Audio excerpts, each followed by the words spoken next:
Okay, good morning. It is Monday, April 15th at 10 a.m., and this is our regularly scheduled City Council work session. And work sessions are the time where council goes over things with the staff. Oftentimes, our discussion items are centered around things that we'll be voting on at later upcoming City Council meetings, which is when we would have public comment on those items. And we usually once a month have the opportunity to welcome new employees who are going through their orientation this morning. So I'll turn it over to our HR Director, Terry Wilcox, to introduce our new employees this month. Good morning, Mayor Bynum, City Council. I am very excited today to introduce our new set of employees because we have a new HR generalist. His name is Matthew Velasquez. We have good other folks too, but I'm just very excited about HR right now. Anyway, Matthew was born and raised here in Montrose. He went up to the Front Range for a bit, came back to Grand Junction, got most of his HR level experience working with AutoZone and Colorado West Transportation. I'm going to let him tell you a little bit more about himself. Hi, I'm Matthew Velasquez. I was born and raised here in Montrose, graduated Montrose High School in 2001. Like Terry explained, I lived in Fort Collins in LaPorte, Colorado for about 3 years after high school, where I entered the workforce there, and then actually had the opportunity to go to Mesa State College, or Colorado Mesa University now, as an education major, majored in music with vocal performance, changed to vocal performance. And then I met my wife of 18 years there. We raised 2 kids mostly there in Grand Junction.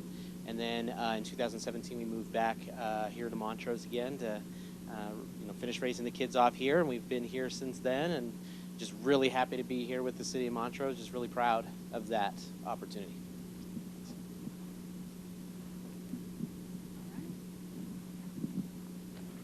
I'm here for Troy Gore.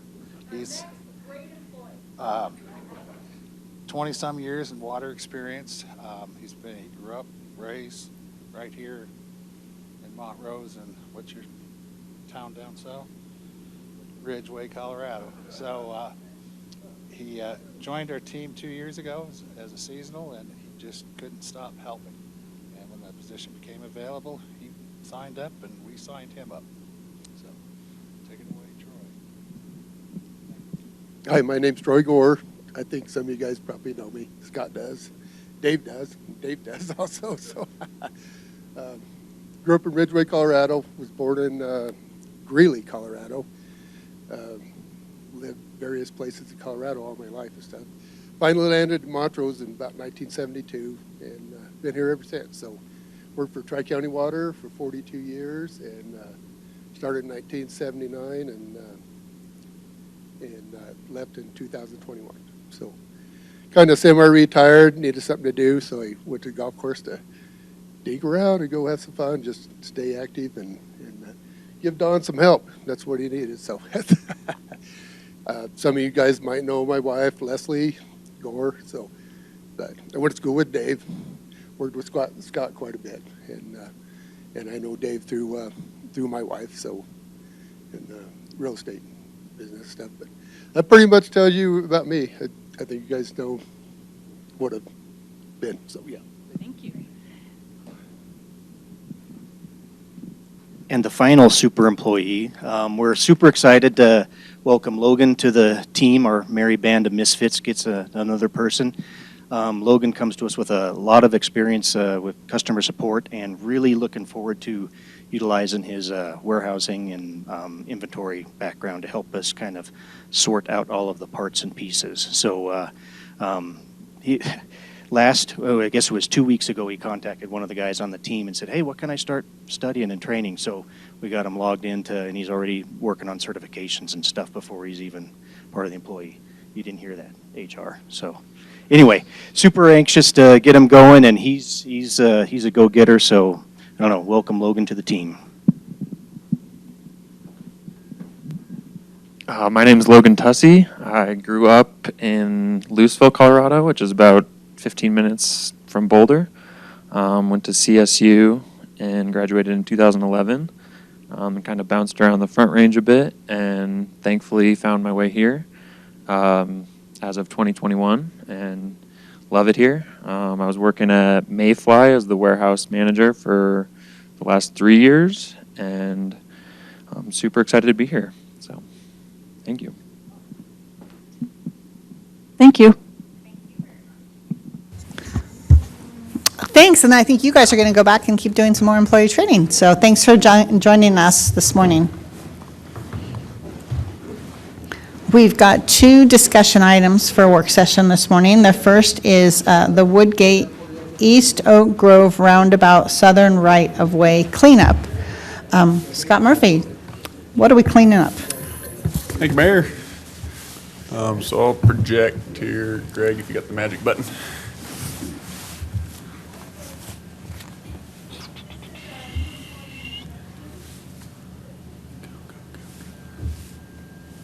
All right, it worked. Uh-oh, Did you just start it on its update? something about a firewall. Something, Just ignore such something. things. Hey, look at that dam. Okay, so this is I think most of you were here on the last go around when we did the Woodgate realignment. This is kind of a cleanup of that, but I'll give just another zoomed out view for a little context on the overall property acquisitions over here. So this is where the Woodgate realignment joins Oak Grove. This is where we're doing the roundabout. So if you remember, we had the development agreement that kind of secured the property in the Backage Road, and you can see actually on the parcel map now a lot of that's starting to take shape. So this parcel here is the All Points parcel. They closed not too long ago, week and a half ago. This is the dedicated right-of-way already for the Woodgate Backage Road that goes north from here. And then we had that second agreement to secure all the way up to Encanto, so that's all in place. We closed on this on April 1st. It hasn't reflected on the county's parcel maps yet, but we own the little triangle needed for this corner here. This house is vacant, and they start on asbestos abatement tomorrow. And they'll be moving that house pretty soon. So that's the last kind of moving piece on this quadrant. And then now we're moving on to the southern side to clean up its last moving pieces. So when we did the Woodgate realignment, we knew the roundabout was going to be there. It's been in the plan all along, but we didn't have a formal design yet. And so we took a stab at what we thought the right-of-way boundaries would be, knowing that it's pretty hard until you design it to actually know exactly what that's going to be. It would likely require a cleanup. So here we are doing that cleanup. On this corner, we ended up with a little bit of excess right-of-way that we don't need. This is kind of a remnant tale from an old dedication back when this was subdivided way back when, that they thought was going to be an access point that we no longer need. And so what this kind of overall action will do is vacate the obsolete portions we don't need. And then we did end up needing a tiny sliver, not much bigger than the size of this table, to kind of round the corner off of this. And so what we would do is vacate the obsolete rights of way through an ordinance, and then just replat remember when we did the Woodgate realignment project, it was kind of a similar model where there was a bunch of old remnant rights of way that they thought the road was going to be over here, but it was actually over there. And so we just did a single plat action to clean all that up. So it's not creating any new lots or anything. It just is a plat that has the right-of-way dedications, the easements, gets it all in one place.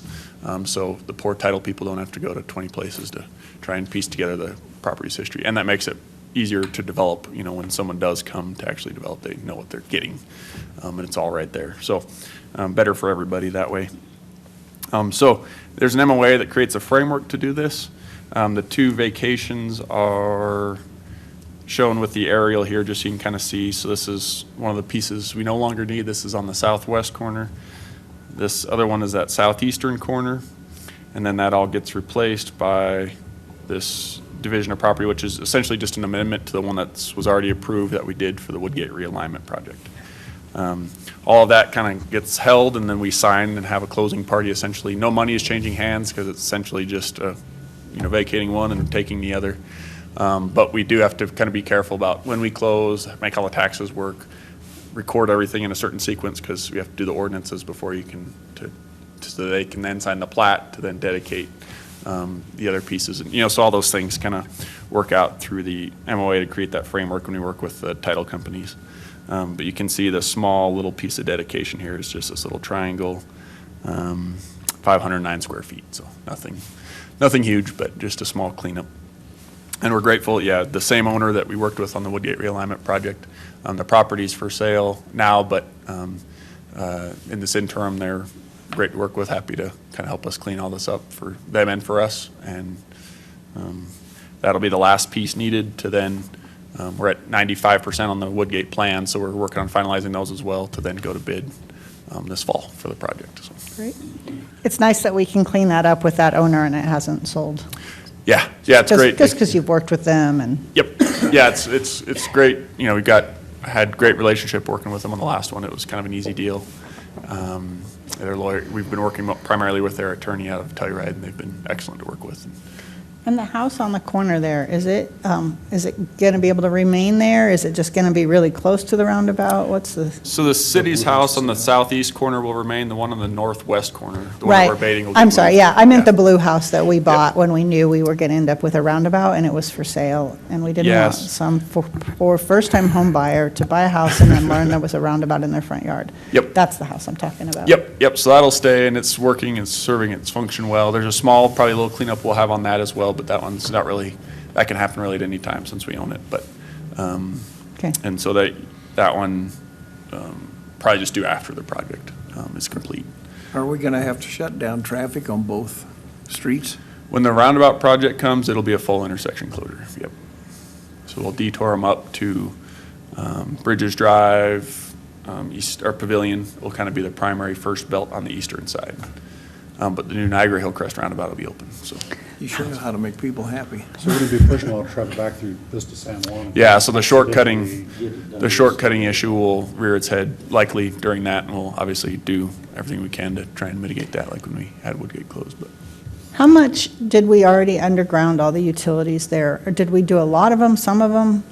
Most of it, yes. There's no utility redos. There are, way back when East Oak was, way back, I guess, I was still here. My first project, when Oak Grove was done, they initially thought, and the owner had talked about the Woodgate realignment being in a different spot than it ended up. Where it ended up is far more favorable for everybody, so there's a couple of small cabinets that need to get relocated. But for the Okay. most part, everything's already undergrounded. There's no major utility conflicts. So it with should this project. look like a relatively quick project in that, I know sometimes people think the roundabouts take a long time because so much work is happening underground before we even start putting any streets down. And so in this case, there isn't nearly as much underground. Not as much conflict. We still have storm, we still have to run sewer, so that kind of area northeast of the roundabout, in order to open that area for sewer, it has to run sewer back to down by. Okay, so town. we are doing, There's still a fair amount, it's just not because it's in the way, it's because there's new infrastructure that needs to Okay. go in to serve this area. Not as Okay. bad as Niagara was. Certainly, yep. Okay. And then the storm drainage needed to drain the roundabout itself and all of its new footprint and everything. okay, so there's still going to be a lot of civil underneath before we do Yeah, the. relatively speaking, a lot less than the other roundabouts, but there still is an underground element. Okay.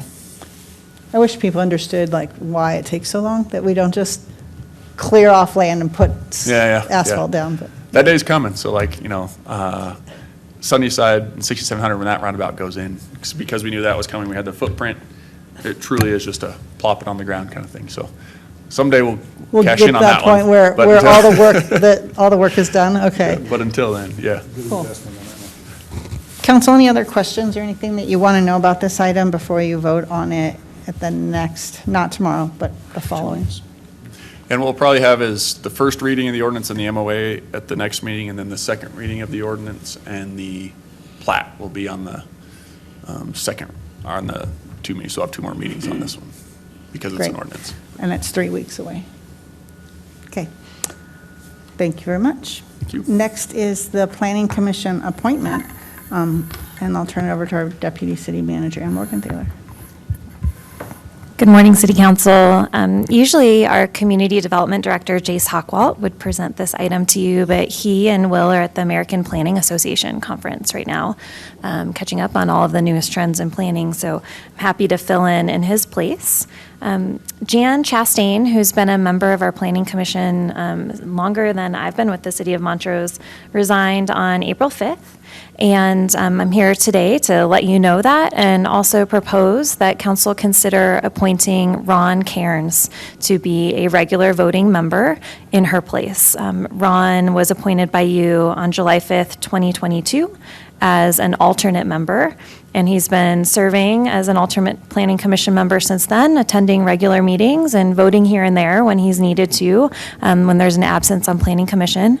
And he has agreed to become a voting member, and it's our recent practice when a regular voting member resigns, that we bring to you the alternate member because they've seen everything in action, they're well-trained and ready to take the place as a regular voting member. So in order to keep things moving, we're bringing this to you to work session today, which is the first opportunity since Ms. Chastain resigned, and then you'll be considering this at tomorrow's council meeting.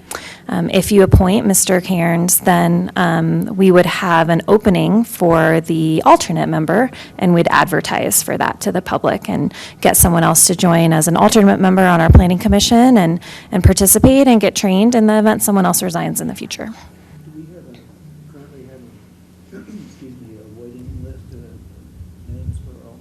We do not have a waiting list. If we have people who continue to express interest, the clerks get in touch with them, but no waiting list. So I guess the question, and maybe what I'm hearing Mr. Reed say is prior applicants, do we keep those applications and renew or just contact those people who are prior applicants to let them know about the upcoming vacancy? We can do that. It has been a while since we've had any applicants for the Planning Commission, so we certainly could reach out to people who applied years ago. I think Ron might have been the last one in 2022 who applied. So certainly we could ask Lisa to look back and, know anyone? And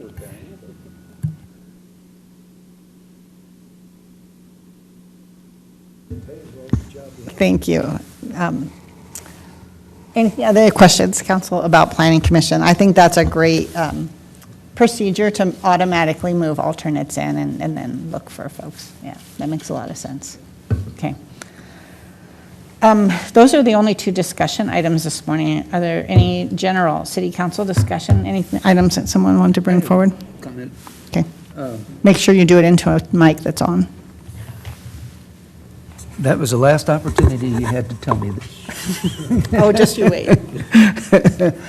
No, I know that tomorrow night is Mayor Bynum's last regular city council meeting, but I also wanted to recognize you at this meeting, your last work session, and thank you for all that you've done for council, for the staff, and for the city, and we really appreciate what you've done, and now you can go fishing with your husband. Thank you. I appreciate that. It's been a pleasure.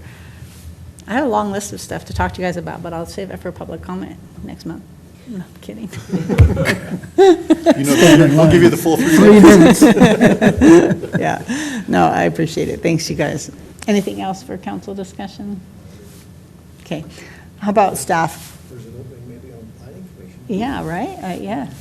Any staff? Anything? Okay. Fantastic. Okay, then we will adjourn today's meeting, and we do have our regularly scheduled city council meeting tomorrow night, and we'll swear in our new returning council member, Judy Ann Files, who will take the at-large seat, and we will swear in our two incumbents, Dave Frank and J. David Reed, who will be signed up for another 4 years of council. So we'll see folks tomorrow evening. Thank you very much.